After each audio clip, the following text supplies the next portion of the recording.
All right, sports fans, how's everybody out there doing? William Martin coming at you one more time here on YouTube with another edition of the 300 Pounds of Sports Knowledge Podcast. So we knew that Drake Maye was going to have to play well for the New England Patriots and to go out there and win Super Bowl 60 tonight. And of course, we know by now that this was not the case, as May and the Patriots were on the wrong side of this 29-13 score. Now, before becoming the starting quarterback of the Seattle Seahawks, of course, we know that Sam Darnold, once upon a time, was the starting quarterback of the New York Jets, where he actually began his NFL career. And of course, we all know about that infamous Monday night game against the Patriots where Darnold was mic'd up when he said that he was seeing ghosts. Well, his counterpart in Drake Maye saw plenty of ghosts on the field tonight as the Seahawks defense all throughout this game was all over him like a cheap suit. Coming into this game, like I said that Drake Maye was going to have to play well, and he didn't. We saw Drake Maye finish 27 of 43 passing for 295 yards with a pair of touchdowns, two costly picks, and of course, a fumble. And of course, that last interception really helped Seattle put this game on ice. So, as bad as Drake Maye played tonight, you ask yourself, was the moment too big for him? Well, May's in his second year in the National Football League, and he made some big time strides this year because we're talking about a guy who just finished second in the MVP voting to Matt Stafford of the Rams. But it's one of those where, honestly, the way I've been talking about it leading up to this game, and that is Drake Maye has not played his best football of the season here in the postseason. And of course, through the first three games, New England was able to get away with that. Okay. This time around, that was not the case because, hands down, the Seahawks were not just the best team that the Patriots faced in these playoffs. The Seahawks were the best team that the Patriots played all season. And I know that some people are going to say New England had a soft schedule, this, that, and the third. The bottom line is, like I always say, you still got to go out there and show up and show out. And the Patriots did that all season long. But again, whatever you don't do well always tends to show up in the postseason. Drake Maye has not been playing well in the playoffs. And of course, it caught up to him and the Patriots tonight. It's one of those where I said before, we've seen the Patriots start slow and then they're able to pick it up. I said that they were going to have to start a little faster tonight, and they didn't. For me, one big thing with the Patriots, because, going back to the AFC Championship game, the Patriots were shut out for four consecutive quarters. I was not a fan of the play calling in the first half by Patriots offensive coordinator Josh McDaniels. We saw New England try to establish their running game early, and they did have some success with Ramondre Stevenson.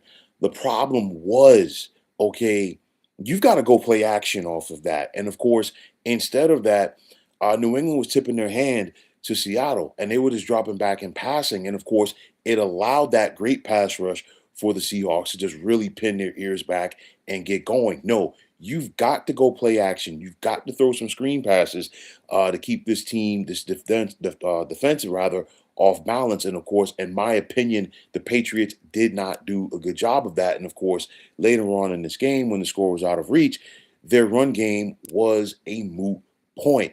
For me, I look at it and kudos to the Patriots defense because they did all that they could to keep this team in this game. But like I said in the short at the half, at some point that dam was going to break. And of course, it broke once Drake Maye started to turn the football over. I said, whichever one of these quarterbacks had started turning the football over, whether it was going to be Sam Darnold or whether it was going to be Drake Maye, more than likely his team was going to lose that game. And of course, it was Drake Maye today. I said two turnovers or fewer.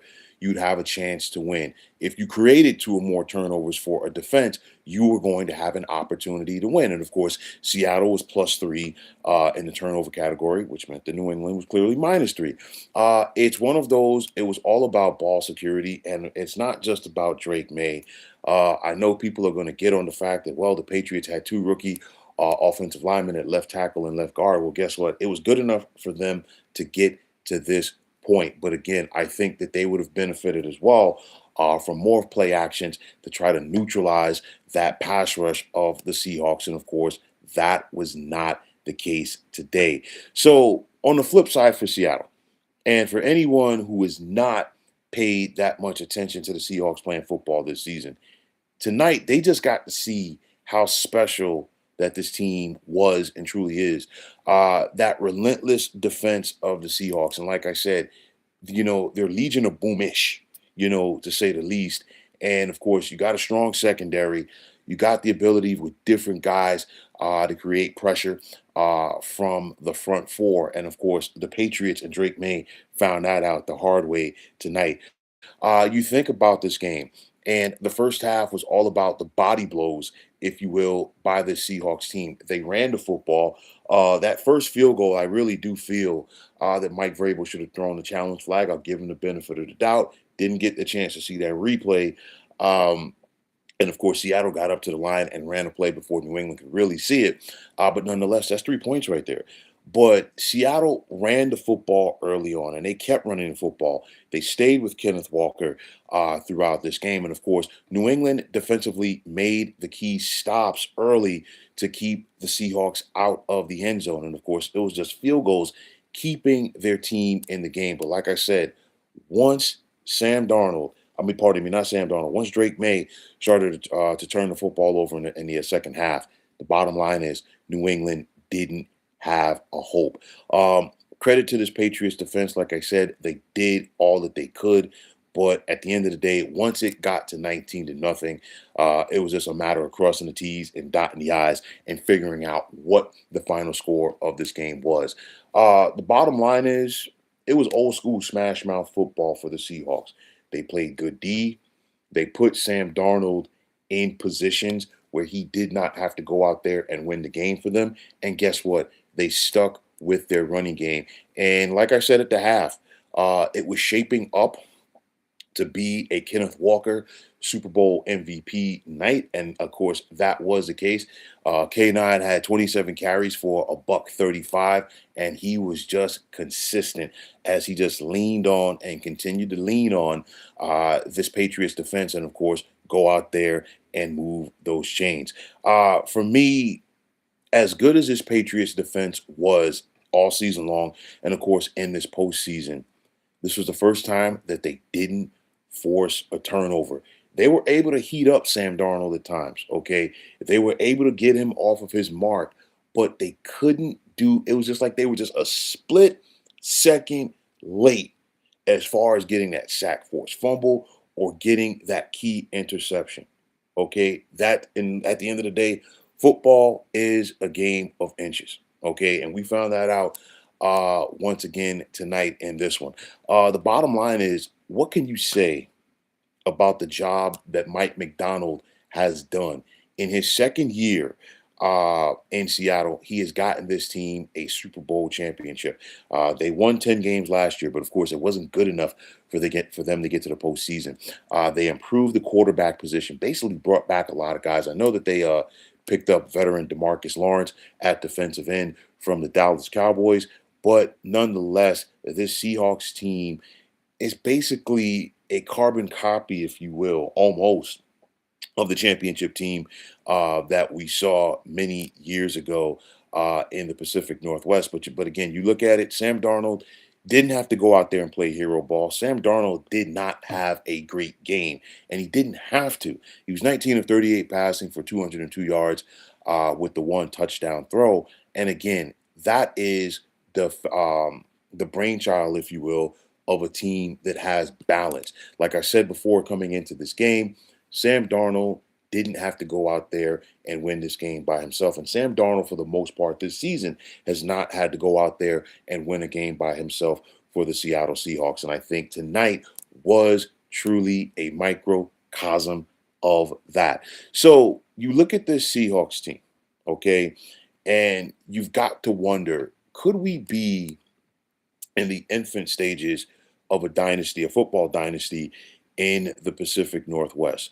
Well, the bottom line is this Seahawks team did what the previous Seahawks team should have done against the New England Patriots, and that was to continue to give the football to their big, powerful running back. And of course, had that been the case 11 years ago, maybe we're talking about a dynasty right there. I'm going to say it's a possibility because you look at the NFC, you look at the NFC West. Okay, very strong division. You've got the Niners, you got the Rams as well. You still got to worry about the Eagles in the NFC. So the bottom line is, I'm not ready to call the Seahawks a dynasty yet, but they are going to have that opportunity to run it back. It's going to be easier said than done as far as I'm getting it done. TFX, what's going on? You're saying this must have been one of the worst quarterback games in Super Bowl history. I'll agree with you on that. The way that it was looking in the first half, I said that, you know what?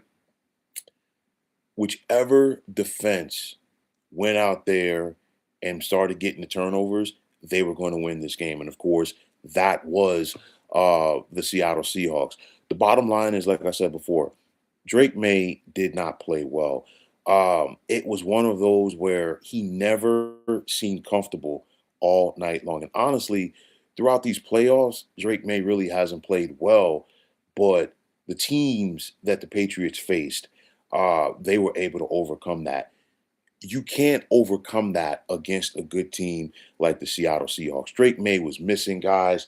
He was just, like I said earlier, he was seeing ghosts because the bottom line is he had time on certain plays, wasn't making the throw. He was missing his receivers. He was had opportunities to scramble at times. He didn't do it. And again, like I said before, Sam Darnold wasn't exactly John Elway or Joe Montana, rather, out there. But the bottom line is he didn't have to. Why? Because Seattle ran the football. And of course, that defense really, and I mean really, set the tone. What can you say? This is the third Super Bowl that has been hosted by the Bay Area. And of course, all three were blowouts. We saw the 49ers take care of the Dolphins in easy fashion back in January of '85 in Super Bowl number 20, 10 years ago, rather, in Super Bowl 50. The Denver Broncos defense dominated Cam Newton and the Carolina Panthers. And of course, tonight it was all about Seattle and what they did against this Patriots team. Mike Vrabel, I think, had his team ready to go. Okay. And of course, I think Mike Vrabel, clearly was going to use his previous experience as a player in the Super Bowl. Remember, he was part of three championship teams. He was also a part of a team that lost as well. I think the Patriots were ready to play defensively. I can't say the same not about their offense, but mainly their quarterback, because the thing is, they abandoned their run game. It wasn't consistent. And then on top of that, they never got their big guys going in the passing game. Stephon Diggs only had 3 catches for 37 yards. Mac Hollins was the big guy with 4 catches for 78 yards. But Stephon Diggs and Kayshon Boutte, those are the two guys that New England needed to ride in their pass game to get it going. But again, a lot of that just falls on the fact that Drake Maye did not play his best football. TFX, you're saying you must have had 25 wings with a ton of homemade blue cheese dip. I hope I'm with you next season, my friend.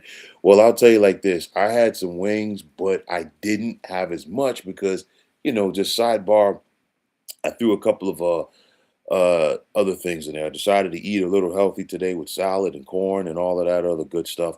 So nonetheless, I didn't load up on the wings, but I still got some more for the following day. That's a whole nother topic for another day. But for Drake Maye, he's got to find a way to put this behind him, and he's got to learn from this. It's one of those where the Boston media is going to talk about it. I think the national media, clearly they are. And Drake Maye has to get better. And we've got to remember, this was a Patriots team that was 4-13 in each of the last 2 years. And I think it was a credit to Mike Vrabel in the turnaround that he had in year number one to get this team to this point. They're still a work in progress. We could clearly see that the Patriots still have some work that needs to be done on their offensive line. You're not going to go out there and get yourself another left tackle. You just drafted Will Campbell, top 5 last year. You're going to allow him to grow and hope that he improves, and I think that he will. But you still got to maybe add some other veterans on this offensive line. Defensively, I think they have some talent. Christian Gonzalez played a darn good game in that secondary.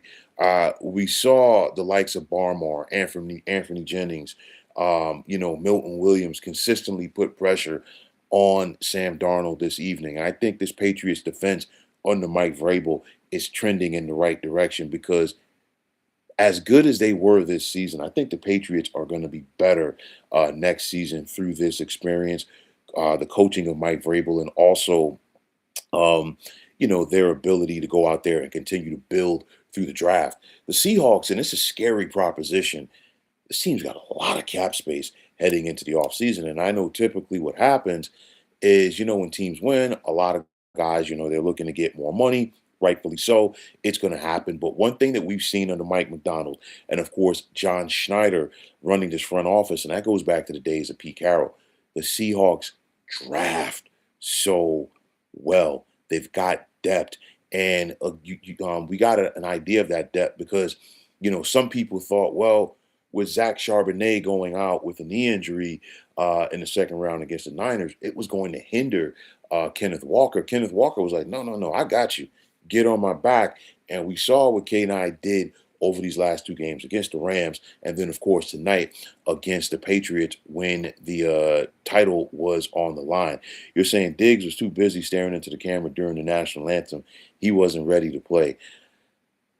Listen, I just think, had Drake Maye gotten off to a better start, had this Patriots offense gotten off to a better start, we might be talking about this thing differently. But too many 3-and-outs early on for New England. And a credit to their D because when it's so many 3-and-outs, you would think that the defense is going to start running out of gas. But every time that the Patriots couldn't get anything going offensively, their defense tried their hardest to keep them in the games. Even with the turnovers by Sam Darnold in the second half of this contest, they still went out there and they tried their hardest to go out there and keep the Patriots in this game. But the bottom line is, I said the turnovers by Sam Darnold. Excuse me, I mean Drake Maye.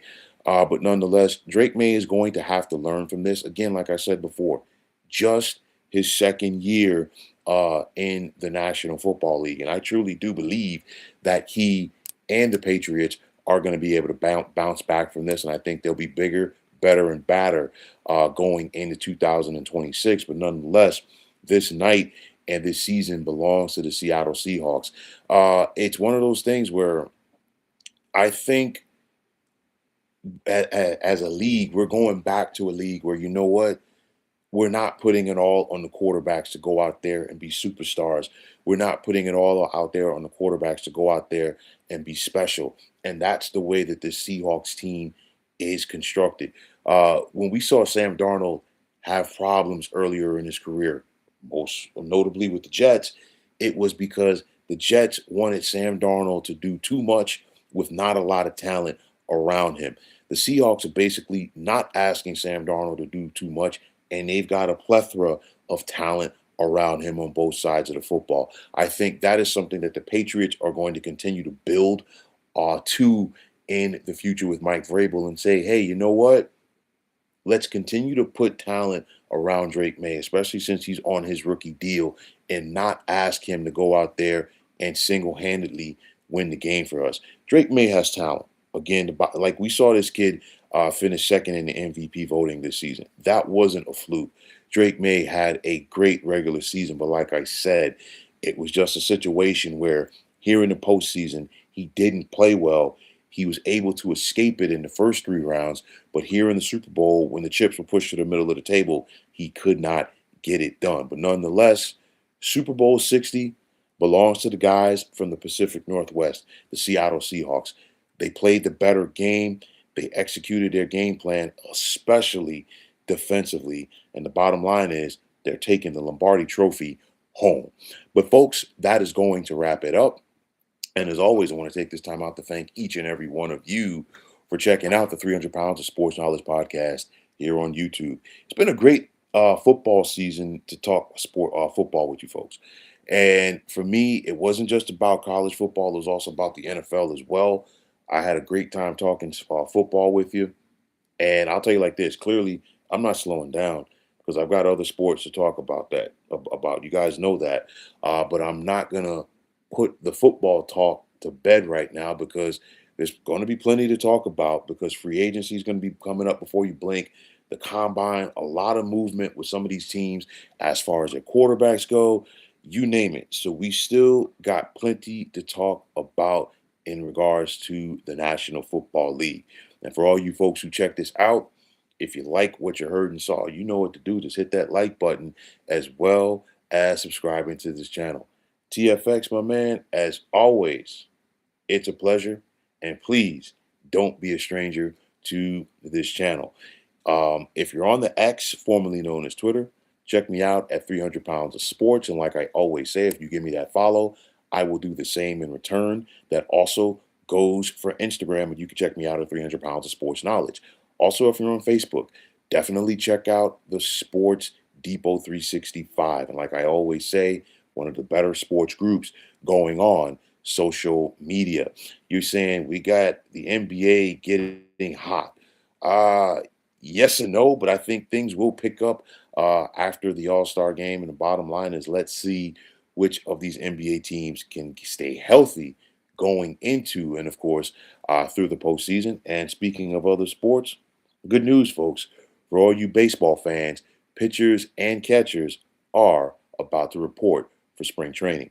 But again, like I said, the night and the season belongs to the Seahawks. Let's see how the Patriots rebound for the 2026 season. Still, no team has made the Super Bowl more than the New England Patriots, as this was their 12th time. They're 6-6. For Seattle, their second Lombardi Trophy, and they're starting to eke up that ladder of championships by teams. But until next time, fine folks, my name is William Martin. I'm signing off, and I'm saying thanks once again for checking out the 300 Pounds of Sports Knowledge podcast here on YouTube. Be well, everybody.